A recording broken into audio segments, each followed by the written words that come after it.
Silver growled at my fiancé. Not at the bear who once wandered through our yard like he was paying rent. Not at the moose who decided our fence was a personal challenge. At Blake. And you know what's worst about a dog's growl? It sounds more honest than most people's smiles. We live in Alaska, one of those places where kind of far means pack a thermos, a spare tire, and a little humility. Our house sits on the edge of federal land, near a small ranger station. A couple buildings, a satellite dish that catches hope more than signal, and roads that sometimes disappear simply because they can. My dad, Ben Larson, is a ranger. Not the kind who hands tourists trail maps with a friendly grin.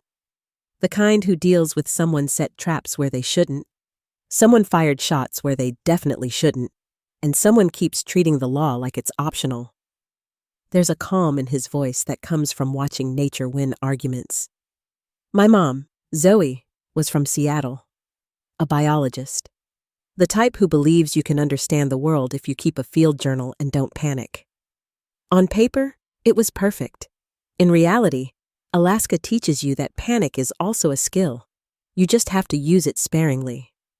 Grandpa Walter was a local legend. Tall, quiet, with eyes that could replace paperwork. He didn't yell. He just looked at you, and people suddenly started telling the truth. Sometimes before they even got the chance to lie. Zoe didn't fall for my dad because he was manly in the woods. She fell for him because he was honest. He didn't promise her a fairy tale. He told her straight. It's going to be cold. It's going to be hard. It's going to be so beautiful. It hurts sometimes. My mom said, I can do that. Alaska nodded like, we'll see. When Mom first moved up, she acted like it was a temporary expedition. She bought the right boots, the right jacket, the right bug spray. The mosquitoes appreciated her effort and threw a festival. She learned everything from scratch. How to dry clothes without a real heater, how to read weather by smell, how to tell quiet is normal from quiet is bad. I remember her standing on the porch one evening, staring at the gray sky and saying, "It feels like the world is louder here, even when it's silent." Dad shrugged. "It just doesn't try to comfort you." Eventually, Mom learned to laugh at herself. That's the real survival skill. She used to say, "In Seattle, I was scared of exams. In Alaska, I'm scared I'll forget to lock the door." And that was growth. The dogs accepted her faster than the people did. We always had sled dog mixes, not because we're romantic, but because up here a dog isn't decor. It's a partner. Mom talked to them like coworkers. They treated her with the cautious respect of a crew watching the new hire. "Okay, city girl, you're trying." That's how she became ours. I was born on a day we called normal, which in our world meant it was only 20 below and there wasn't any wind. Grandpa wanted a grandson. Dad wanted Mom alive and calm. Mom wanted me breathing and not screaming like a siren. I did scream. Sometimes, I still do. They named me Tessa. Short, practical. No extra drama. Alaska doesn't like extra syllables. Grandpa stared at me, tiny, wrinkled, and said, "All right, she'll do." For him, that was basically a love poem. Silver showed up when I was 6. A gray-white puppy with paws like he already knew he'd grow into a dog who could pull half the world and half of my soul. He was stubborn, smart, and way too observant. Sometimes I'd look at him and think, please don't learn to read my thoughts. He became my shadow. I became his person. We fought, made up, and shared food, meaning he believed it was all his food. Silver tolerated my childhood nonsense with the patient dignity of an adult thinking, this is temporary. She'll learn. And there was always Danny Harris. Danny lived in the nearest small town and came out to our place in summer and winter, sometimes with his dad for parts, sometimes because he was bored. We grew up breathing the same air, the same smoke and spruce smell, the same quiet where you can hear your conscience shift. As a kid, Danny was the boy who always had a dumb plan and always got caught in his own trap first. I was the girl who said, "That's a bad idea," and then went anyway, because curiosity beats good manners every time. Silver was the one who dragged both of us back out. And then that summer happened. First it was warm, then it was dry. Then it was too dry. The ground turned brittle. The grass started to crackle. The pines looked tense, like matchsticks holding their breath. Dad listened to the radio more. Grandpa watched the horizon more. Mom talked less. Because in places like ours, the silence before disaster has its own sound, like the air is holding its breath. One evening, the smell changed. Not campfire, not someone's grill, the kind of smoke that flips a switch in your body. Run or die. The next morning, the sky was gray. By evening, it was that dirty orange that makes the sun look like a sick light bulb. Dad said, "Get ready." "Ready for what?" I asked. "For anywhere that isn't on fire," he said. I didn't understand yet that sometimes fire comes exactly where you're standing.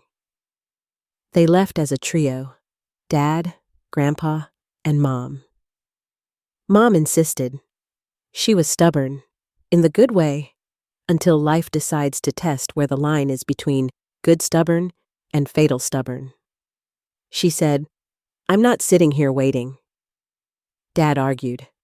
Dad doesn't argue much, but that time he argued like he was trying to talk reality out of being real. Grandpa said one word, "She's going." That was the end of the discussion. I stayed home with Silver. The neighbors and I had a plan over the radio. If it got worse, someone would come get me. I sat on the floor with a leash in my hand, even though I didn't need it, pretending I had control over anything. That night, the radio went quiet. By morning, the quiet got heavier. During the day, Dad got through for 1 minute. His voice was calm. Too calm. "We're delayed. Everything's fine." Up here, everything's fine means as long as we're still alive. Then the signal dropped again, and it never came back. I'm not going to turn it into a pretty scene. There are no pretty scenes when something breaks you. A car pulled up. An adult stood on the porch with that face kids recognize instantly. Your life just changed. Dad came back alone. No Grandpa. No Mom. Dad walked into the house, took off his jacket like it was an ordinary day, and sat down. He stared at one point like he was trying not to fall apart. I walked up and asked the question kids ask, even when they already know the answer. "Where's Mom?" Dad shut his eyes and said, "She stayed there." That was it. No speeches, no clean, correct words. Just a hole in the world that suddenly became furniture. Silver walked over, pressed his head against Dad's knee, and stayed there. Dad didn't react at first. Then his hand twitched and rested on Silver's head. That was the first time I saw my dad was still human. After the funeral, life didn't move on. It just kept going. Those are different things. Dad worked. I went to school when the road allowed it. We didn't talk much. Sometimes I thought, if we stay quiet long enough, the pain will stop trying to crawl out.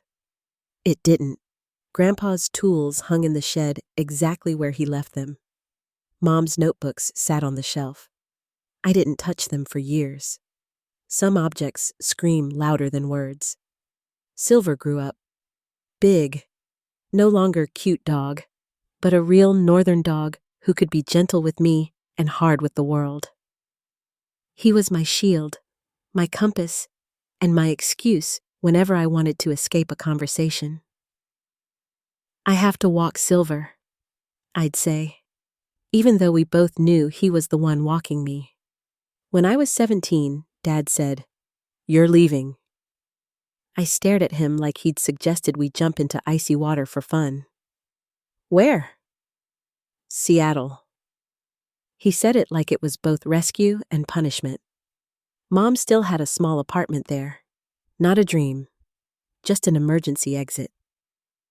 I knew Dad didn't want to be alone, but he didn't want me stuck here inside grief. He said, "Everything here will remind you. You need to live." It sounded like the right thing to say when you don't have the strength to live right yourself. So I left. Silver stayed with Dad, because somebody had to guard him from the quiet. Seattle greeted me with rain. Classic. But after Alaska, it didn't feel like rain. It felt like decorative misting. I started pre-vet. School, labs, practical work. Those made sense. People made less sense. In Mom's apartment, everything was still exactly how she left it. A mug with a small crack, biology books jammed next to novels, and an old blanket that smelled like home so hard, it sometimes made me choke. I worked, studied, and pretended I had a plan. I went home rarely. Too far. Too expensive. And every time it felt like if I went back, I'd have to relive everything from the start. In Seattle, I could pretend it was all just somebody else's story. Dad and I called. Conversations were short. "How are you?" "Fine." "School?" "Fine." "Weather?" "Rain." "We've got snow." That was it.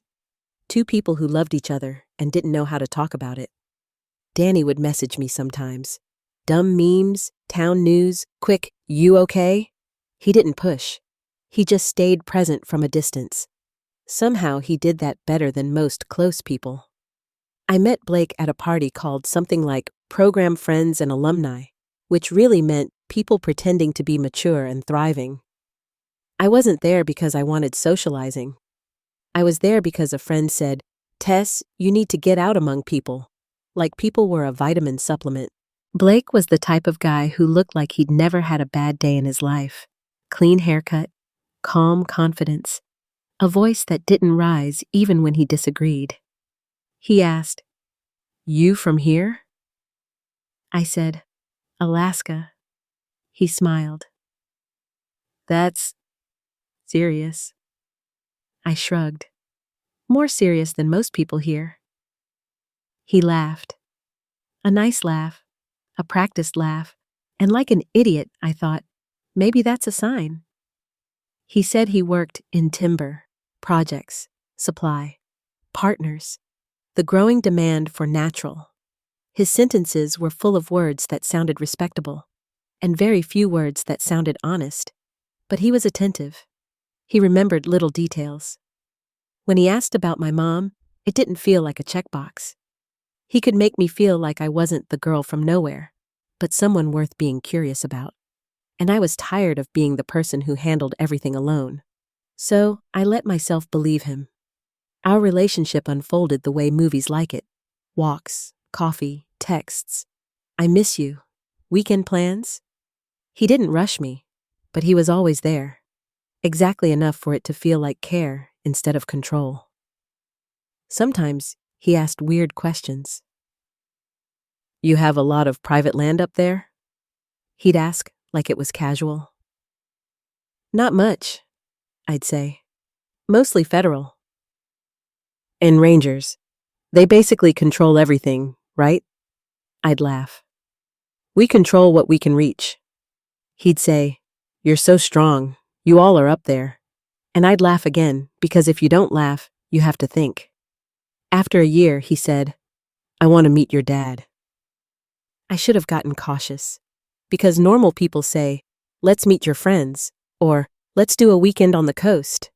They don't say, "Let's fly into remote Alaska, where there's no signal and your dad can stare holes through a man's soul." But Blake said it with such soft certainty that I decided it meant respect. It meant the future. Once again, I chose the version that felt nicer. Dad greeted us with restraint.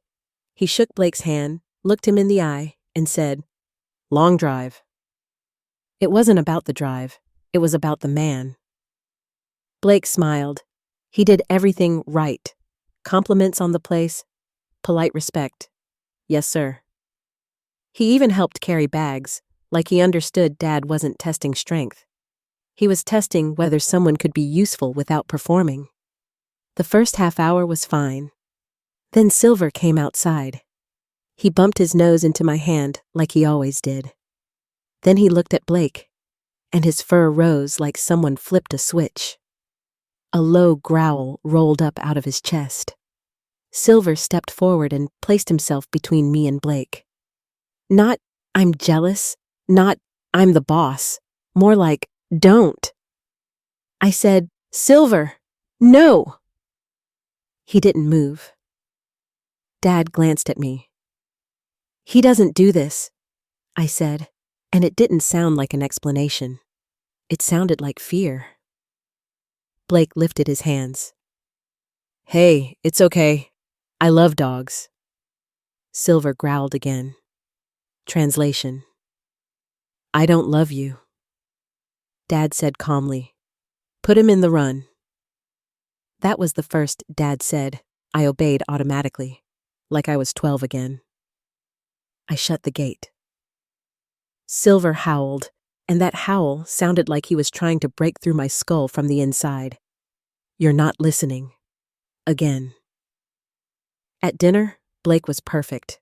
He said the right things. He laughed at the right moments. But I noticed something else.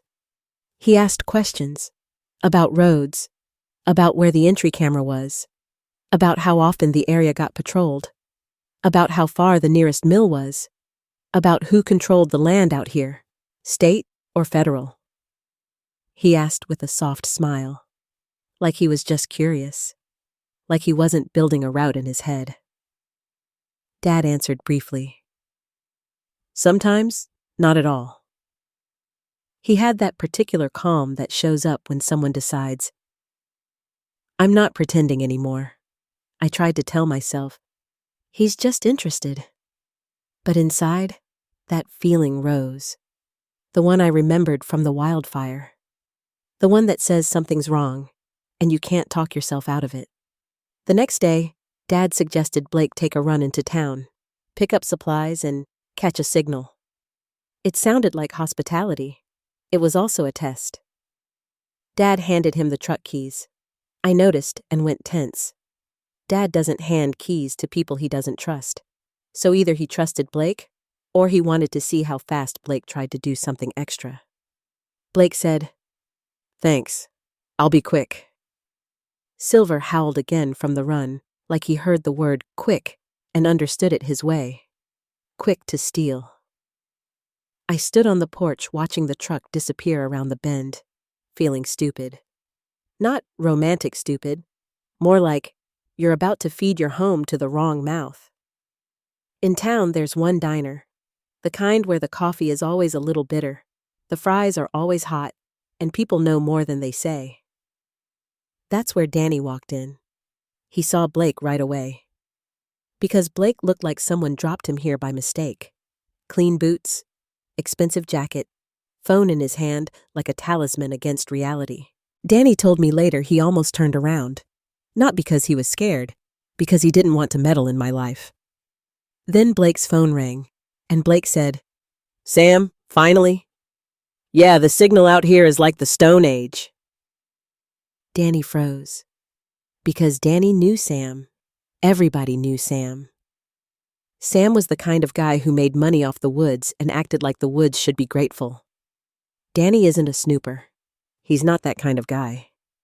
But Blake talked loud enough for the whole diner to hear, and it almost seemed like he enjoyed sounding important. Yeah, Blake said. It's all here. Old growth isn't just pretty. It's money. Huge money. No, there's barely any oversight. One ranger covering a massive stretch. And guess who that ranger is? My girlfriend's dad. Yeah, she'll be right there. Everything's handled. He'll be cautious because his kid's on the property. Trucks? We'll find them. Paperwork? I know how to run it. We'll file it like it's from a private parcel or a salvage. The mill will take it if you grease it the right way. We've got to move fast before anyone decides to use their brain. Danny clenched his fist so hard his knuckles went white. And in that moment, he understood what I apparently did not want to understand. Blake didn't come to meet my dad. He came to use me. Danny caught me near the house that evening. I was letting Silver out of the run. He launched out like a bullet and immediately planted himself beside me like I might vanish. Danny was pale and furious. Bad combination. "Tess," he said, "I heard your fiancé." I frowned. "He is—" "Doesn't matter," Danny cut in. "He was talking about logging, trucks, the mill, paperwork, and how your dad would be convenient because you'd be right there." I laughed, nervous, stupid. "Danny, that's insane." He looked at me in a way that didn't just make me feel naive. It made me feel like I'd betrayed myself. "I would love for it to be insane," he said. "But it's not." Silver sat beside me and stared like he wasn't a dog at all. Like he was a judge. I tried to deny it for another 10 minutes. Because denial is the cheapest way to avoid breaking your own heart. But denial has an expiration date. I replayed Blake's questions. His interest in roads, patrols, cameras, his careful use of the word resources. I remembered how irritated he'd been about no cell service. Not bored, irritated. Needing irritated. And I remembered Silver. Dogs don't build business plans. They just know what rot smells like. "I'll talk to him," I said. Danny nodded. "Not alone," he added quietly. And it wasn't jealousy. It was safety. Blake came back smiling like nothing happened. "People here are charming," he said. "Very simple." I smiled back. My smile came out sharp enough that if I'd seen it on someone else, I would have backed away. "Who did you talk to?" I asked. He blinked once. "Work. Why?" "Because Danny heard you." That's when his smile slid. Barely. A millimeter. But it was enough. "Who's Danny?" he asked softly. "The guy who heard you talking about trucks and cutting timber." Blake exhaled. "Tess, you misunderstood." Of course. I always misunderstand when the truth is inconvenient. "You said one ranger covers this whole area. That it's my dad. That it'll be easier because I'm here.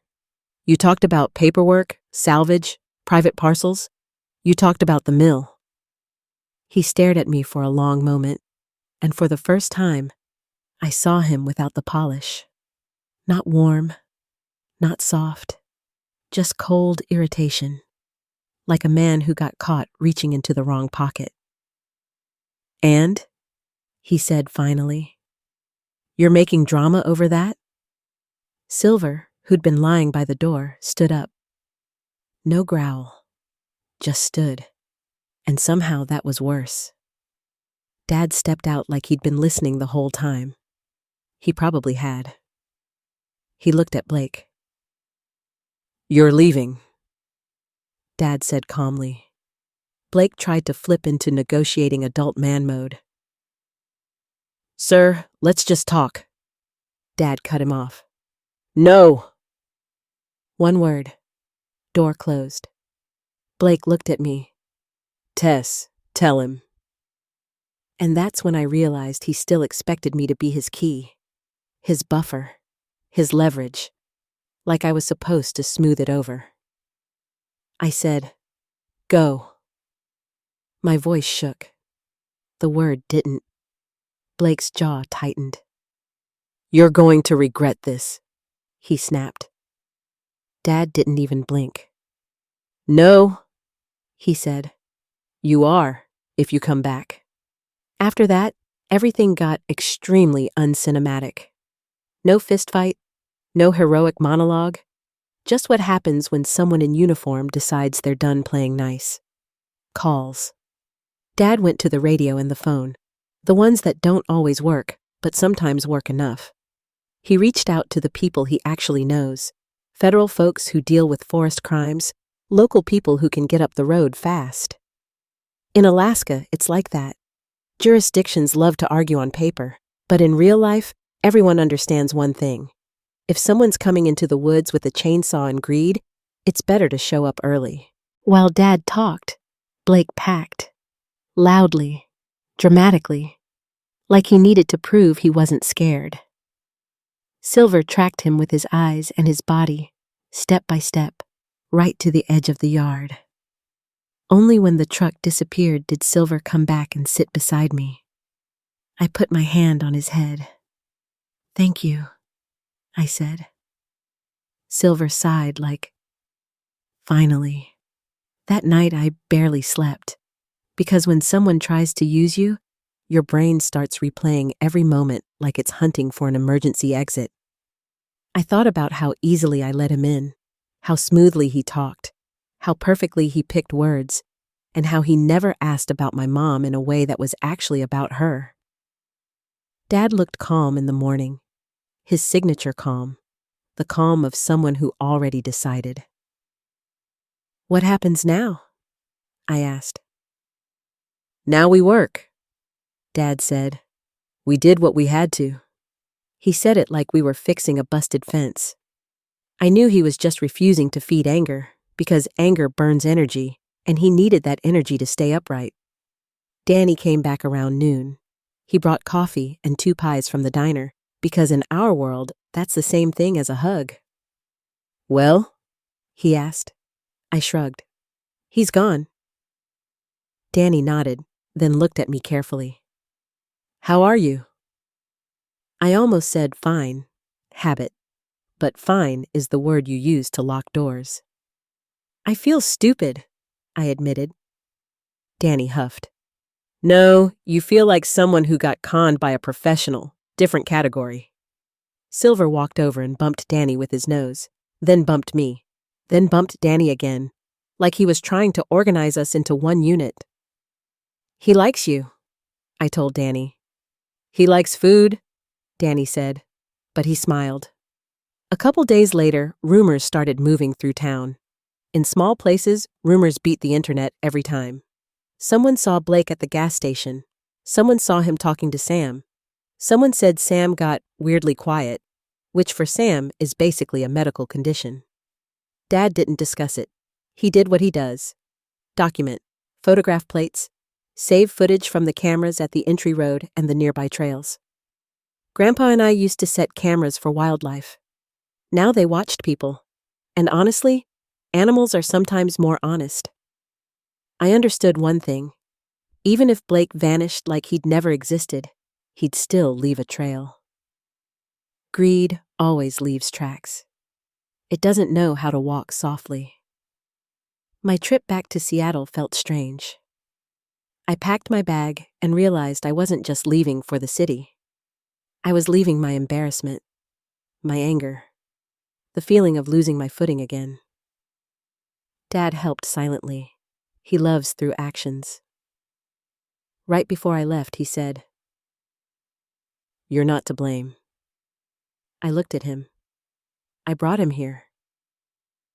"You brought a man you trusted," Dad said. "He's the one who's guilty." Those simple words loosened something in my chest. Not completely, but enough. Danny stood by the truck, quiet. Silver sat beside him, very deliberately. And there, on that line between leaving and staying, something in me clicked.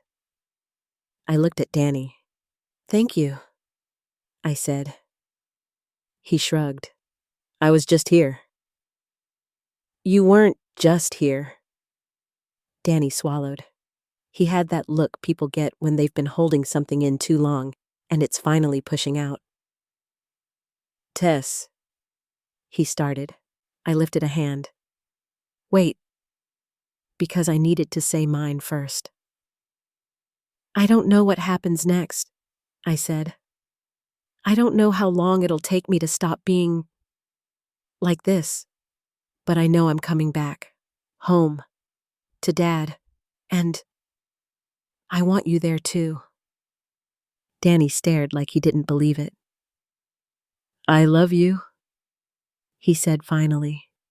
Simple. No performance.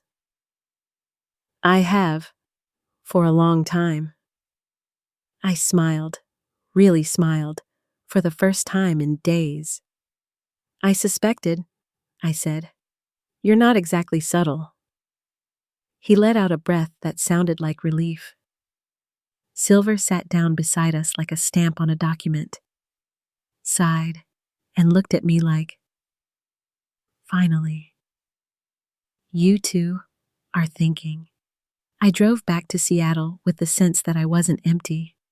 I was messy, like an unlocked closet, everything falling, everything rustling, everything demanding attention. But for the first time in a long time, I knew I wasn't alone against it. Dad is home. Silver is with him. And Danny is there too, even when he's quiet. As for Blake, let him stay where he belongs. Outside our yard, outside our lives, and outside our trust. Silver growled first. I just heard it later. But the important part is, I heard it. Thanks for spending your time with me. If you want more stories like this, hit subscribe and give this video a like. And don't be shy. Leave a comment. Your support means a lot. Take care, and I'll catch you in the next one.